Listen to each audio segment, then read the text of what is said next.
So to begin the sermon, I would like to thank Mary Sue and JJ and the worship committee for giving me this opportunity.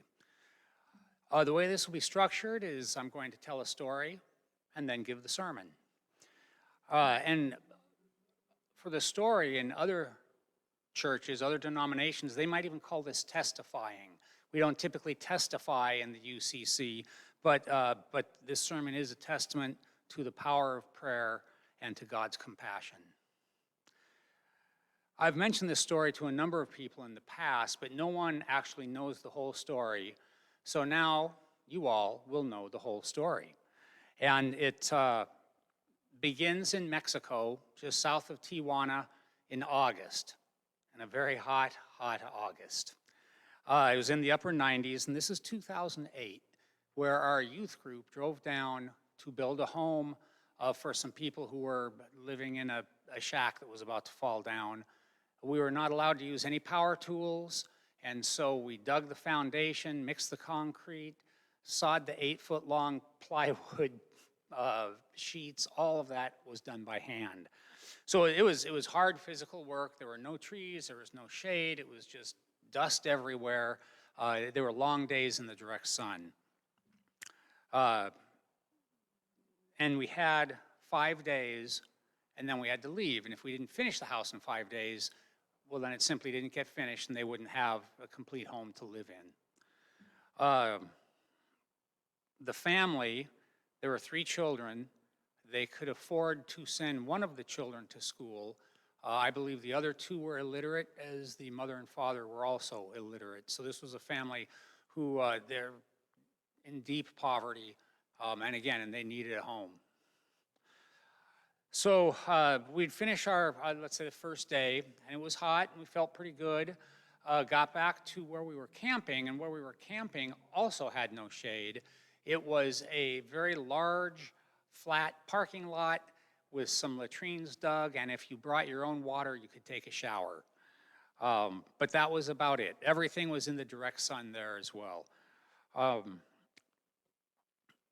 By the end of the second day, I had noticed some fatigue, but that's to be expected, I thought, and it is. We were working hard, didn't sleep that great at night since the tents were still blazing hot all night, and I didn't think much of it. Then on the third day, by noon, I was completely soaked in sweat and, again, starting to feel some of that fairly strong fatigue.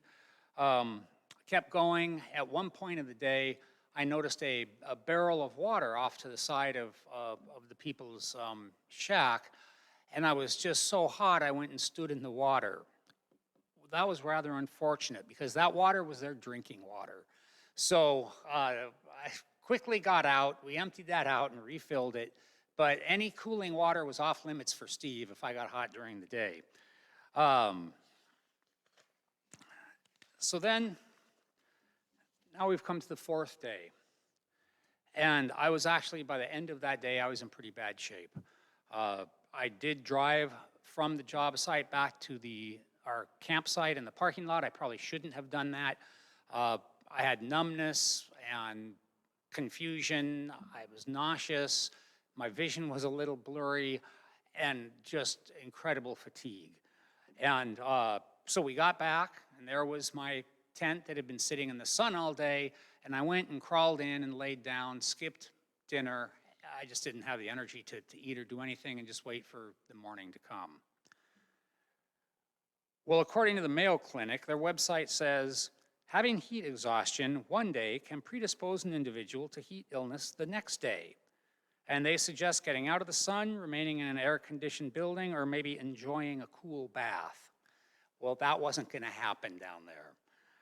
And the clinic also notes that the older you are, the more susceptible you are to heat exhaustion and heat stroke. And I was the oldest person on our group, unfortunately not old enough to have the wisdom to see my deteriorating condition.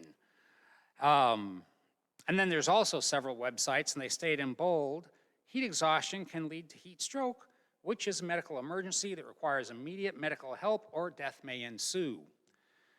So now we're on the 5th day of the trip, and I lasted until about noon. We would eat lunch inside the van that I brought because that was the only place that had shade. The seats were out, but you can imagine what a van just sitting in the sun all day, that's your best option for a cool place to go.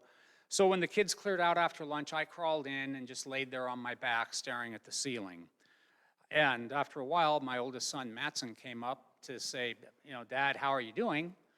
And I was going to give the dad answer of, I'm okay, I just need a little time in the shade, and I'll be up and back working.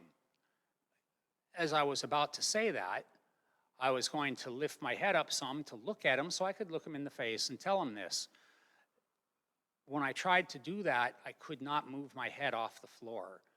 I was so weak, I couldn't do it. I tried several times and nothing happened. So I laid there staring at the ceiling and said, I'm okay, I just need a little rest, I'll be out soon. And as soon as he left, my heart just sank because I knew my day was over. Considering the condition I was in, I was not going to be out soon, and I probably was not going to be able to work at all. And there's still quite a bit left to do. The windows were not in, the front door was not yet hung, we still had some work to do on the roof, and all of the siding needed stucco on it. So there was a lot of work still left to do, and here we have half a day left. It's our last day. And so as the house stood, it was not ready to protect them from the wind or the rain at that point. The Bible does not lack for describing miracles, and the book of Acts has quite a few in there. And a couple of my favorites are in there, and one is Peter and John are walking to the temple, and they come across a beggar who has been lame from birth. And the beggar asks for money. And Peter says, silver or gold I do not have, but what I do have I give to you. In the name of Jesus of Nazareth, walk. And Peter bent down, took the man by his hand, he stood up, and he walked. This next one is what I call the miracle for parents of teenagers. And this is in Acts 9, Peter's in Lydia, and he comes across a man named Aeneas who had been bedridden for 8 years. And Peter said to him, Aeneas, Jesus Christ heals you. Get up and make your bed. And Aeneas got up and made his bed. And again, I can see parents of a teenager, get up and make your bed. But he did it, it's a miracle. The getting up part wasn't the miracle, but the making the bed was. So these types of miracles are pretty obvious and clear. And however, the vast bulk of the miracles in our lives are what I call mundane miracles, although they're not that mundane, like the miracle of birth, the miracle of life. There's not one astrophysicist who can say what happened before the Big Bang, because it goes to infinity at that point. The math cannot go any farther, and they hate that. That's called a singularity because it represents where our knowledge stops. And in fact, the math may be right. That may be where our knowledge stops. There's also not one single biologist or botanist who can say what makes grass grow. We can talk about what happens after it starts growing and the chemical reactions and what they need to be healthy, but no one can say the life force that causes it to actually grow, but it does. So given the definition of a miracle as something that happens, but we don't know why, I would offer up that every single blade of grass is a miracle. Look at the moon or look at Mars. Not so many miracles are sprouting there. We've got that happening here. We are miracles, our children are miracles, our friends are miracles, family, miracles. We're surrounded by so many miracles we can't see the forest for the trees. Trees are miracles. We've got miracles blocking our view of miracles. So back to the story. There I am, lying in the back of this sweltering van, staring at the ceiling, unable to move, anything. I'm nauseous. Vision, again, is blurry. I'm weak, and probably on the verge of a medical emergency. And we were not going to finish the home for those people. And so I didn't know what to do. I mean, I couldn't do anything. And so in my despair, I said a prayer. And this is the prayer. God, there is so much left to do and so little time. How can I help? Well, much like in the story of Aeneas, the answer was immediate.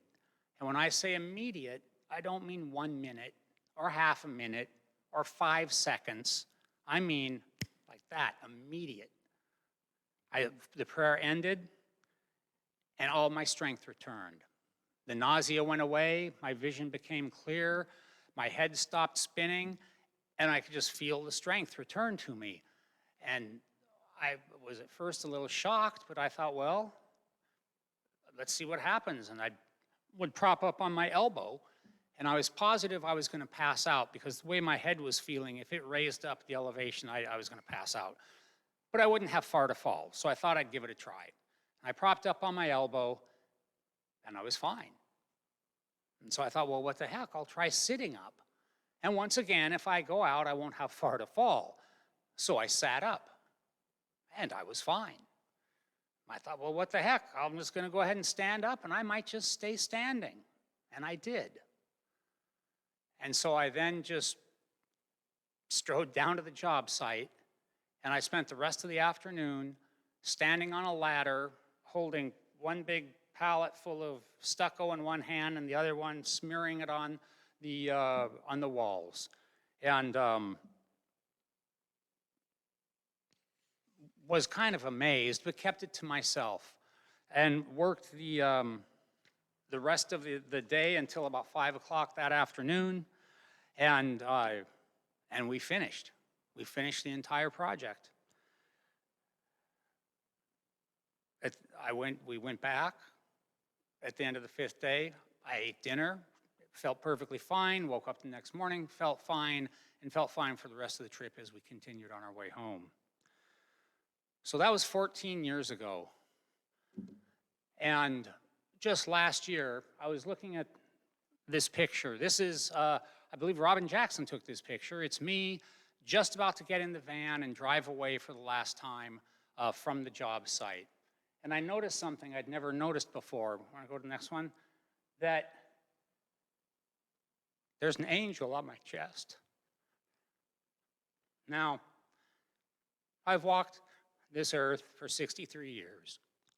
Any other day of my life, any other day, I'd say, well, that's an interesting coincidence. Not on this day. This is a calling card from an angel.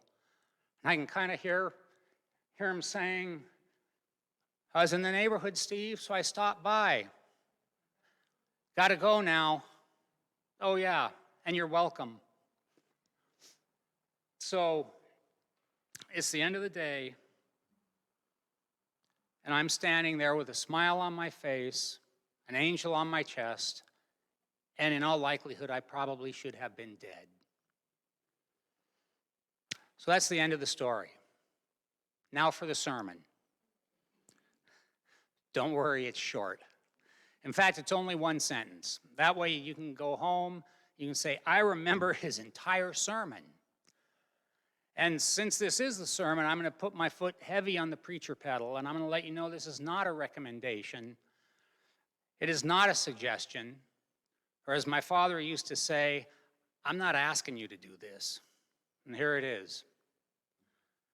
Live a life worthy of the miracles you have received. One more time. Live a life worthy of the miracles you have received. Amen.